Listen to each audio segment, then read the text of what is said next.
Se você está com dúvida acerca do contrato de trabalho intermitente, chegou no vídeo certo. É aqui que a gente vai dizer como ele funciona, quais são as vantagens, desvantagens e quando ele poderá ser reputado ilícito.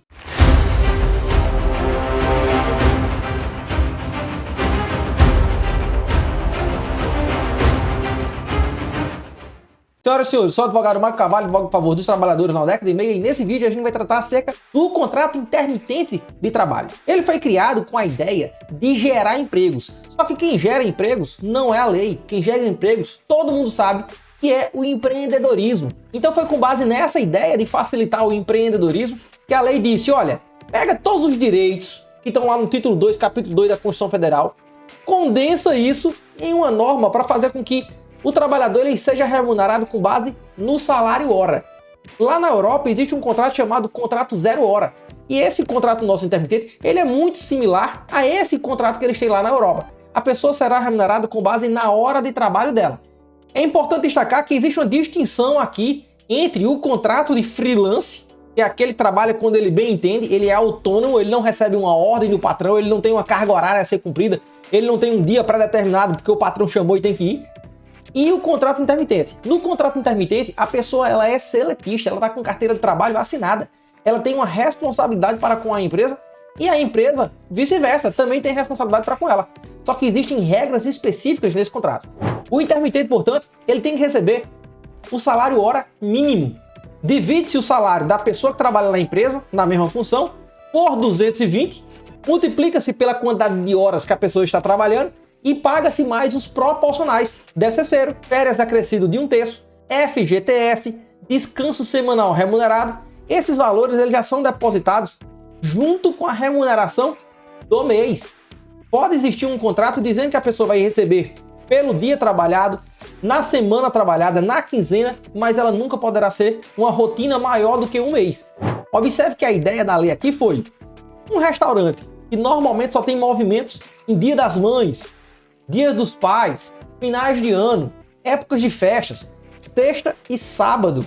É razoável contratar um garçom, por exemplo, para trabalhar todos os dias se a empresa sabe que não vai ter movimento na maior parte da semana? Essa foi a lógica da lei. Observe que dessa forma, a empresa vai ter um trabalhador que vai realmente comparecer ao trabalho e o trabalhador, por sua vez, vai ter um elo, vai ter uma ligação direta com a empresa naqueles dias pré-estabelecidos. É exatamente em função disso e o contrato intermitente ele tem que ser por escrito, obrigatoriamente escrito.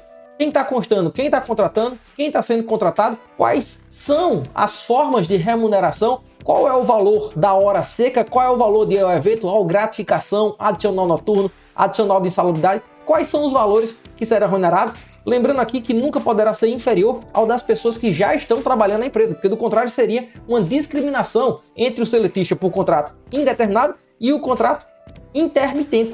Nesse contrato também tem que existir o período de pagamento. Supondo que o período de pagamento seja uma vez a cada mês, terminou o mês, tem que existir um contra-cheque indicando cada uma dessas verbas. A remuneração, eventual gratificação, proporcionais de DCC, férias, descanso semanal remunerado, tem que estar tudo discriminado no contra-cheque. Não pode colocar tudo dentro de apenas um único nome, porque a lei brasileira proíbe o salário complessivo. Isso porque o trabalhador ele não vai ter condições de saber o que é realmente proporcional de DCC, férias, descanso semanal remunerado, porque ele não é um profissional habilitado na área, ele não é um advogado, ele não é um contador. Isso dificulta muito. Observe que a ideia da lei é fazer com que o trabalhador tenha a maior facilidade possível para entender quanto é que ele está recebendo ao todo, para ver se está compensando, para ver se está valendo a pena ser contratado como intermitente ou se seria melhor ele ser um freelance. Notoriamente, o freelance normalmente tem uma remuneração um pouco superior. Isso porque não existe recolhimento de FGTS, não existe pagamento de INSS, que é o que vai garantir uma aposentadoria lá no final, que é o que vai garantir um seguro-desemprego na hora de uma demissão sem justa causa, por exemplo. Existe uma regra bem interessante nesse tipo de contrato, que é o direito às férias. O trabalhador intermitente ele também terá direito às férias, que será de 30 dias e pode ser fracionado em 3 períodos, desde que um desses 3 períodos não seja inferior a 14 dias. A grande problemática repousa na situação da remuneração. Isso porque, como o trabalhador já está recebendo o proporcional de férias a cada momento trabalhado, a cada mês, quando ele receber as férias de 30 dias, não existe nenhum dinheiro no bolso dele, porque ele já recebeu lá atrás. E é exatamente por isso que tem que se ter cautela para saber se o trabalho realmente ele é intermitente ou não.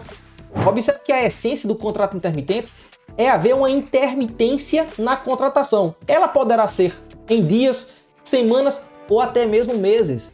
Porque o TST, que é o tribunal mais elevado que existe na Justiça do Trabalho brasileira, entendeu, com um recurso feito pelo Magazine Luiza, que se a pessoa é contratada para períodos específicos, ela será um intermitente mesmo que tenha trabalhado o mês inteiro.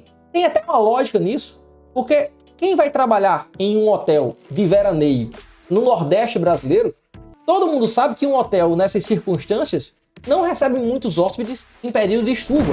Ninguém vai para a praia chovendo, pelo menos essa é a lógica.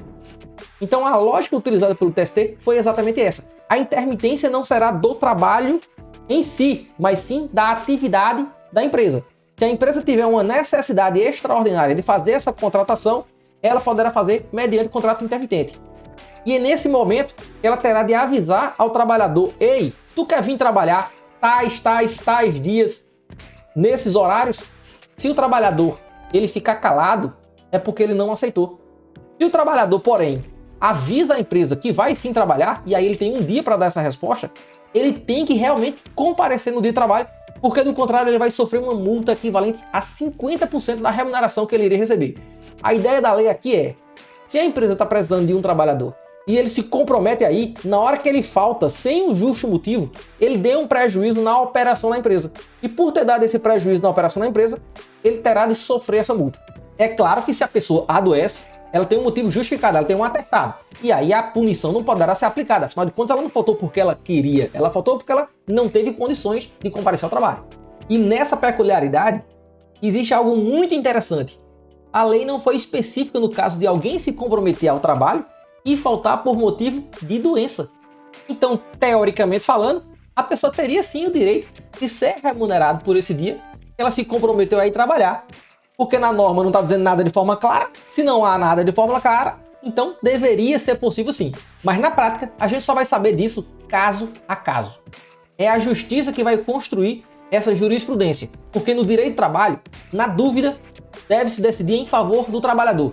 É o que se chama de indúbio pro operario. Todas essas regras que eu estou dizendo aqui estão lá no artigo 452A da CLT. Se tiver qualquer dúvida, pode conferir, eu vou até deixar aqui na descrição para poder facilitar ainda mais a sua compreensão. Havendo uma demissão sem justa causa no contrato intermitente, pega-se o salário do último 1 ano do contrato de trabalho e faz uma fração para poder saber qual vai ser o valor do aviso prévio a ser pago. Isso também acontece com a questão da multa dos 40%. A grande dúvida é, e o seguro-desemprego? Vai ter direito ou não? Para uma pessoa ser considerada uma segurada obrigatória do INSS, é necessário fazer um recolhimento mínimo. Então, se durante o mês você tiver recebido pelo menos o mínimo nacional, terá direito sim. Do contrário, a lei faculta a possibilidade do trabalhador complementar o pagamento feito pelo patrão. É claro que isso não é um bom negócio para o trabalhador. Afinal de contas, se ele está recebendo, por exemplo, por 2 dias de serviço, como é que ele vai tirar o dinheiro todinho para poder pagar o INSS? E ele vai se alimentar de quê? É nesse ponto que o contrato intermitente ele é muito ruim, porque a lei diz que o trabalhador ele poderá ter vários empregos. Mas se ele tivesse algum que preste de verdade, para que ele iria ter vários outros que não prestam?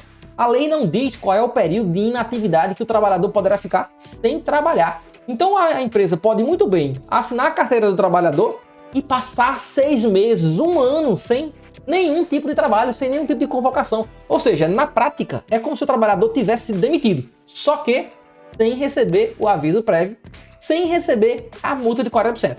É por essa razão que é preciso observar se realmente vale a pena o contrato intermitente ou não. Se a pessoa trabalha todos os dias, durante 1 ano inteiro, então o contrato ele não é intermitente. Ele é um contrato por tempo indeterminado normal, ordinário. E nessa situação, deve-se sim pedir judicialmente para que o contrato intermitente seja descaracterizado. Observe que a empresa ela pode estar utilizando o contrato intermitente como meio de estimular o trabalhador a pedir demissão. Porque se ela quiser, ela pode simplesmente deixar o trabalhador sem receber nenhuma remuneração. Nessa situação, o trabalhador ele vai ficar até quando esperando algo para ele? Ele vai se alimentar de quê?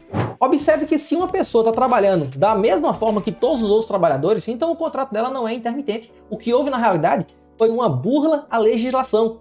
Isso porque a empresa ela tem que pagar o aviso prévio, a multa de 40% da FGTS, e essas duas coisas são desestímulos que a lei criou para que a empresa não demita por qualquer razão. Que a empresa pense direitinho se há possibilidade de realocar aquele trabalhador em alguma outra atividade, fazer alguma coisa para continuar com o contrato de trabalho. Na hora em que a empresa ela tem o poder de deixar o trabalhador sem receber nada, ela está na realidade criando uma circunstância em que o trabalhador ele será obrigado a procurar outro emprego, e se não tiver outro emprego, ele vai acabar ficando com fome. Nessas circunstâncias, a empresa ela criou uma demissão sem ter que pagar as multas. Essa burla aos direitos trabalhistas, e os tribunais certamente deverão ficar atentos e vão reputar muitos desses contratos intermitentes como inconstitucionais, como ilegais. Afinal de contas, o título 2, capítulo 2 da Constituição Federal, ele fala de uma série de direitos do trabalhador visando dar a eles a dignidade da pessoa humana, que é o artigo 1º, inciso 3º da Constituição. Agora me fala aqui embaixo, como é que está o teu contrato intermitente? Será que a empresa realmente está pagando todos os proporcionais que deve pagar? Está com quanto tempo que ela não te chama para trabalhar? Será mesmo que vale a pena esse contrato? Gostou desse conteúdo? Dá uma joinha, acha que ele é útil para alguém, compartilha com essa pessoa. E lembre-se sempre, quem não luta pelos seus direitos, não merece os direitos que tem.